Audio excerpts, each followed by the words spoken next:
If you want to know how to grow the best cabbage, stick around and watch this video. What fascinates me the most is how such a small plant can develop a huge vegetable. So first things first, let's discuss about planting.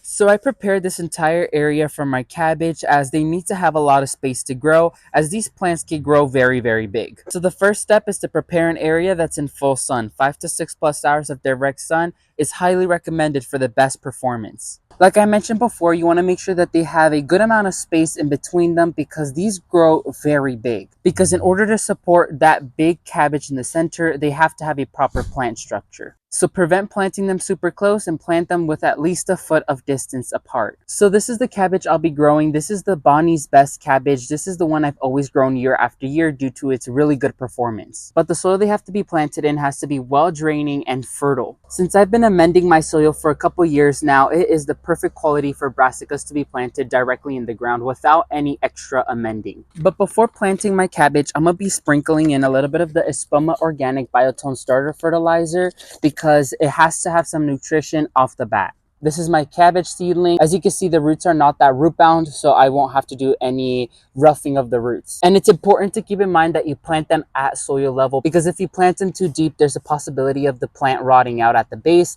If you plant them too high, they might dry out super quickly. So plant them at ground level. And like so, you have a planted cabbage. So I went ahead and I planted all of my 6 cabbage plants. So now what I'm going to do is put a little bit of organic garden straw around them to prevent any weeds from growing into them. Now cabbage is part of the Brassica family. So anything like cauliflower, broccoli, collard greens, anything like that is part of the Brassica species. Now, amongst all the vegetables you can grow out there, I truly believe that brassicas could be one of the most sensitive type. That's because they're super vulnerable to different pests out there, such as aphids and cabbage moths. Now, luckily for me, I've never dealt with an issue with my cabbages. However, I know it's quite common. So coming at to number 1 is you must stay vigilant. When it comes down to cabbage, they could get diseased and sick quite easily. So what I would recommend is to go out there weekly, check the top and bottom leaves, and see if there's any suspicious activity going on. So I would always recommend a plant-based solution, let alone it being organic, such as neem oil. However, you have to be consistent with the spraying for it to be effective. Number 2 is their feeding. Like I mentioned before,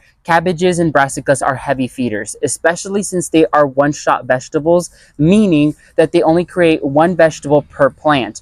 They need a lot of nutrients stored up in order to develop those nice big heads of cabbages. So I would probably set a fertilizing schedule to where they get fed. I would probably say every month or so until they are mature enough to harvest. Number 3 is their watering schedule. Brassicas cannot sit in wet feet, so you can't overwater because then your plant will rot out. So they must stay hydrated because the more that they stay dry and the more they wilt, the weaker the plant will become. So make sure you have that watering schedule. For me here in South Florida, I never really have to worry so much about watering due to our high humidity as well as our constant rainfall. Whenever there's no rain on the forecast, I water my plants about 2 to 3 times per week. Finally is to be patient and enjoy your cabbages. Now cabbages could take some time. I've seen my cabbage be ready in the span of a couple months, about 2 months around there.